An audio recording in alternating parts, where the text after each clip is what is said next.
Hi, I'm Tracy, and I'm here to demonstrate today and explain the concepts behind plyometric training, or also known as reactive training.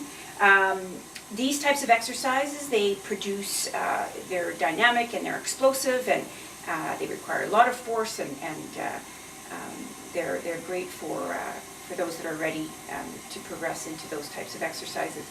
They do fall into three different phases. First one being the eccentric, and then the amortization phase, which is the transition phase, and then the concentric unloading phase.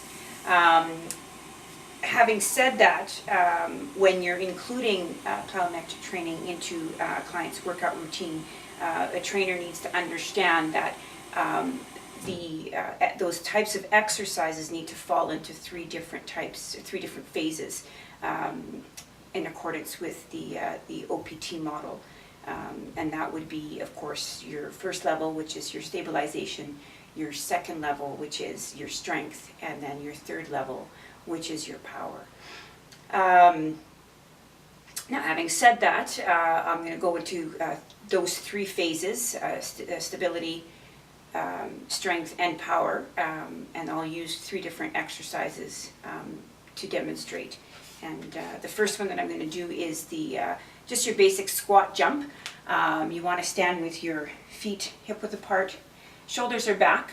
Now what you want to do, using those three phases, the eccentric and then the isometric, which is your amortization, and then coming up. In the stability phase, when you're coming down, you want to jump up and then hold.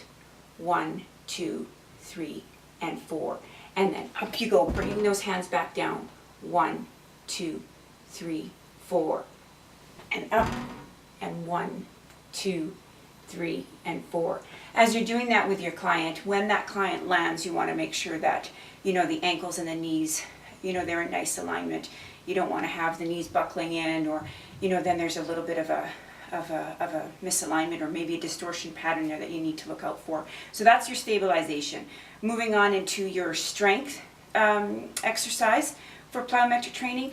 Again, still using the squat jump, only this time you're going to repeat the movement without that hold.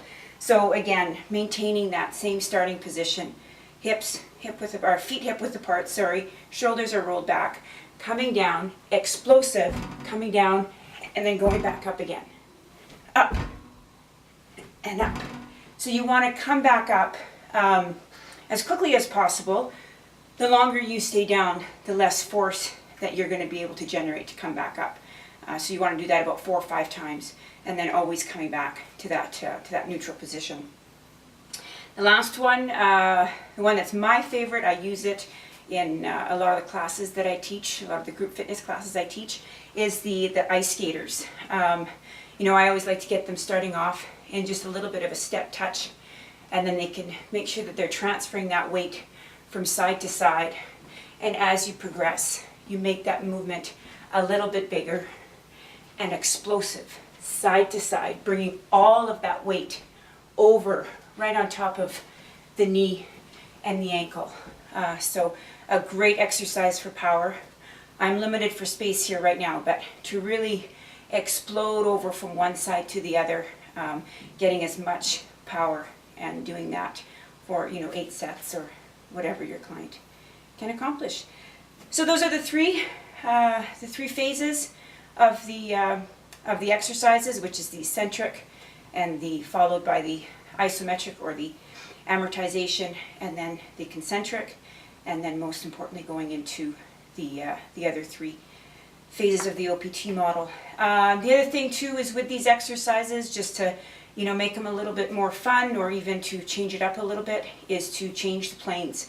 Whether you're doing sagittal or frontal, you could still do that squat jump with a little bit of rotation, or even doing it side to side, which will change the pattern of the exercise. So I hope you found that informative. Thanks a lot.